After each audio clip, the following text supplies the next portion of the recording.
बेवहायथ' बयबो बिनि थागिरिफ्रानो मोनथाय दं बिसोर बयबो थांनानै थानाय बेखौ बिजेपि जोंनि गिबि मन्थ्रिल' नङा जोंनि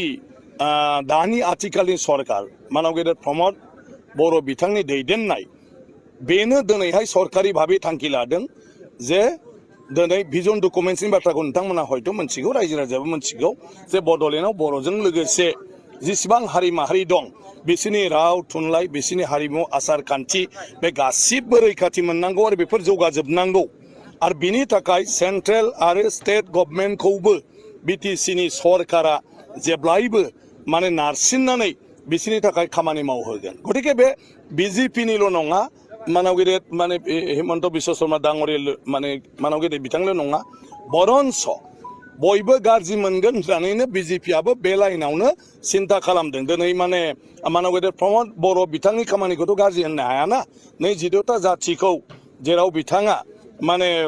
बे बड'लेण्डआव बिसोरबो थागिबि हिसाबै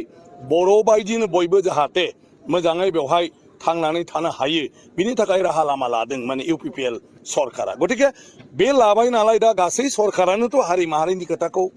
नोजोराव फैबायना आरो नोजोराव फैबाय नालाय दिनै गासै राजखान्थि हान्जायानो बे लाइनजों खोथाखौ बयबो बुंबाय जे बिथांमोननि थांखियाबो जे गासै बेवहाय रायजो जानाय हारि माहारिनि थाखाय बयनिबो थाखाय खामानि मावनाय गतिके मानसिफ्रा गोरोन्थि बुजिलायबाय थायो जे बिजेपिया बायरानि नङा बिजेपिया बिटिसिनि मानसिफ्रानो बिजेपि हिसाबै इलेक्शन गेलेगोन आरो देरहायोब्ला बिसोरनो बेवहाय बिबान लागोन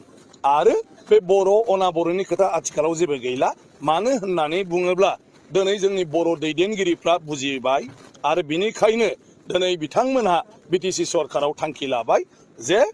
बर'नि अनगाबो गासै हारि माहारिनि थाखाय बिसोरनि गासिबखौबो इयुनसिम माने बिसोरनि हारिनि राव हारिमु आखुथाय बिसोरनि बायदिसिना नियम बिसोरनि सोलिनाय बायदिसिना आगजुफोर बेफोरखौबो मिउजियाम खालामनो थाखाय दिनै प्रमद बर' बिथाङा प्रत्येकता जातिनो मिउजियाम बानायनो थाखाय दिनै फान्ड होजोबदों गतिके ओंखायनो बिजेपिखौ बुंलाया बिजेपिया बे नोजोरजोंसो नायनानै जेखौ बर'फ्रा लुबैयो बयबो जयै रायजो जानायखौ गतिके बिजेपियाबो बेबायदिनो बेवहाय ज' खौसे जानानै सान्थियै थानायखौ लुबैयो गतिके ओंखायनो बेवहाय गोरोन्थि साननांगौ जेबो गैया दिनै खौसेथिनि बेलायावबो बुंदों जे हिमन्त बिश्व शर्मा मानव गेदेर बिथाङा जे मोननैबो हान्जाया खौसे जायोब्ला बड'लेण्ड ओनसोलनि सार्थनि थाखाय बर'फोरनि सार्थनि थाखाय बेवहाय जों मोजां मोनगोन होननानै बिथाङा बुंदों गतिके मालाबाबो बिजेपिया बर'फोरनि हेंथा नङा आरो दिनैनि बर'फोर जि मोनदों बे बिजेपियासो गासिबो दायथ' लानानै खालामबोजोबनाय दिनै 2003 मायथाइयाव बिएलटिनि सुक्तिखौ सोर खालामदों जोंनि बाजपेयी मानव गेदेर बिथां आरो जोंनि माने बे समनि एल के आडवाणी जितु डिपुटि प्राइम मिनिस्टार बिथांनि माने अननायावसो बे समाव 6थि शेड्युलाव बड'लेण्ड टेरिटरियेल काउन्सिला जादों 2020 मायथाइयावबो जोंनि मानव गेदेर नरेन्द्र मदि अमित शाह बिथां आरो जों दानि हिमन्त बिश्व शर्मा बिथांमोननि माने अननायाव नाजानायावनो बे बर'नि गोरोबथाया जादों नङाबा बर'फ्रा दाबो आन्दलन खालामबाय थागौमोन दिनै गोजोनाबो बेजों फैदों जोंनि एनडिपि बिदा फंबायफोरखौ माने हांख्राय हरनानै जि नांगौ जे जों नोंसोर गोसो गोजोनो होननानै बे सुक्तियाव गासिबखौबो खोथा होनानै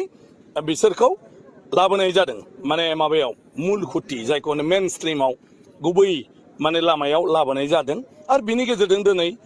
गोजोन सान्थि दिनै बड'लेण्ड ओनसोलाव फैदों सारा आसामावनो फैदों जेखौ जोंनि इउपिपिएल सरकारा बुंगासिनो दं दुलाराय बर' फरायसा आफादा बुंगासिनो दं बे गासिबोआवनो बिजेपिनि बाहागो दंजोबो दिनै बे बड'लेण्डआव जेसेबां जौगाखांनायनि खामानि मावदों बिजेपिया दिनै मावदों बेखौ इमप्लिमेन्टेसन खालामनो थांदों खारन बियो बिजेपिनि कमिटमेन्ट बिजेपि सरकारनि कमिटमेन्ट ओंखायनो बिजेपि गैयाब्ला बिजेपि सरकार गैयाब्ला बे कमिटमेन्टखौ रावबो मावफुंनाय नङा ओंखायनो बेवहाय बिजेपि फैब्लानो बायरानि मानसि फैगोन होननाया बे नङा बिजेपि फैब्लाबो बिजेपिया पार्टिल' नाथाय मानसिया जोंनिनो बिदा फंबाय गासिबो